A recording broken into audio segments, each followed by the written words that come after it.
Gabriel, Tierno, Rim et Ahmed ont près de 3 mois, des bébés en pleine santé, qui visitent le dispensaire diététique de Montréal pour que leur maman obtienne des conseils de nutritionniste. Donc, l'intro du biberon a changé des choses. Hein?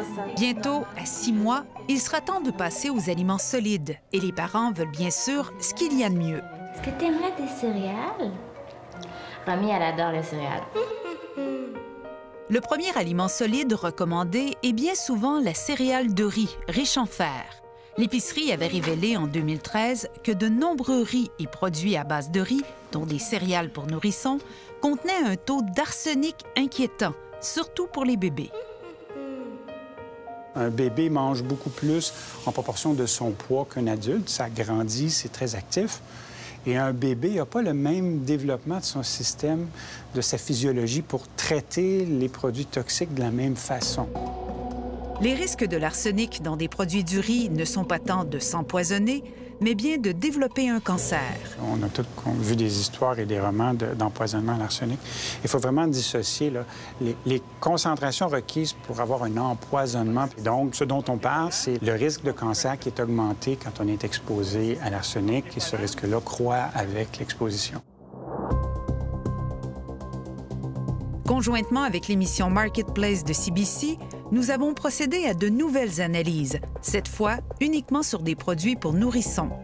11 produits de céréales et collations à base de riz, à raison de 3 échantillons chacun, provenant de lots différents achetés à Calgary, Toronto et Montréal. Rappelons que le riz est particulièrement enclin à contenir des traces de l'arsenic le plus toxique, l'inorganique, qui est principalement d'origine géologique et présent dans l'eau des nappes phréatiques. Le riz pousse souvent dans des sols très saturés, mouillés, donc où il y a beaucoup d'eau. Et à l'occasion, c'est aussi des rizières où il y a naturellement beaucoup d'arsenic dans le sol. Santé Canada impose une limite de concentration maximale pour l'arsenic dans l'eau et les jus de pommes, mais toujours pas pour les autres aliments, dont le riz. L'Union européenne, par contre, impose une limite de 100 parties par milliard sur les produits du riz destinés aux nourrissons. La Food and Drug Administration aux États-Unis recommande la même limite, sans toutefois la rendre obligatoire. Ces limites affectent l'industrie alimentaire, alors aucun gouvernement ne veut agir. Marion Nissel, auteure réputée et professeure d'études alimentaires et de santé publique à l'Université de New York, trouve que nos gouvernements font preuve de laxisme. Tant que le riz a un taux élevé d'arsenic et qu'il n'y a pas de normes sur le marché pour réduire les taux, personne ne devrait en acheter. Le gouvernement du Canada, tout comme celui des États-Unis, semble ne pas vouloir écorcher l'industrie.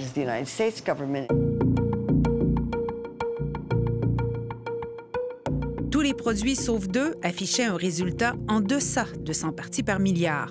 Mais les 3 échantillons provenant de 3 lots de céréales Baby Gourmet riz brun crémeux dépassaient tous cette limite. Les taux variaient de 110 à 152 parties par milliard.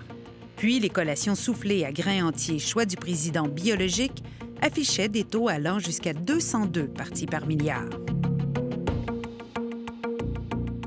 Contactés à ce sujet, les 2 compagnies ont voulu rassurer la population et disent respecter la réglementation canadienne. Le choix du président affirme que leurs produits sont totalement sécuritaires pour les enfants et qu'ils travaillent de pair avec leurs fournisseurs pour minimiser ces faibles niveaux d'arsenic.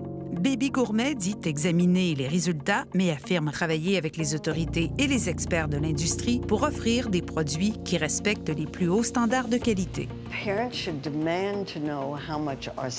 Les parents devraient exiger de connaître les taux d'arsenic dans les céréales de leurs enfants. Je crois que les compagnies devraient être contraintes d'afficher ces taux sur les emballages. C'est une question de santé publique. Et les gouvernements, ils vont mettre des réglementations en place en réponse à la pression politique, à la pression des gens, à ce que les gens veulent. Et là, pour le moment, il n'y a pas l'air d'avoir beaucoup de pression. Il n'y a pas beaucoup d'intérêt du gouvernement de mettre une réglementation en place pour l'arsenic dans le riz. Santé Canada élabore un projet de règlement visant à établir des concentrations maximales pour l'arsenic dans le riz vendu au Canada. Ces concentrations maximales seront basées sur le travail d'une organisation internationale regroupant plus de 160 pays qui aspirent eux aussi à adopter des limites sur le taux d'arsenic dans le riz, incluant les céréales pour nourrissons. Du côté des nutritionnistes, on préconise la variété. Santé Canada a révisé les recommandations pour l'introduction des aliments auprès des enfants et on favorise plus des aliments riches en fer, mais qui sont non transformés. On parle d'introduire la viande, les légumineuses, donc c'est plus obligatoire de passer par des céréales de riz enrichies. Je pense que ça, déjà, ça aide à diversifier l'alimentation puis à réduire le risque d'exposition. C'est aussi dans le concept de système d'alimentation, puis qu'on veut que l'enfant développe ses habitudes, puis le plus possible qu'il y ait des aliments moins transformés. Mais justement, si on voit, par exemple, que de l'arsenic dans différents produits, on va venir minimiser aussi l'exposition de cette façon-là en allant plus avec les aliments qu'on a plus besoin, puis en diversifiant aussi les types de céréales qu'on prend. Les parents, quant à eux, prennent le sujet très au sérieux. On va voir. Pour l'instant, la cocotte, elle aime beaucoup ça. Donc, je vais lire sur le sujet, puis je vais réfléchir, puis c'est sûr qu'on va faire des recherches. C'est pas quelque chose qu'on va prendre à la légère.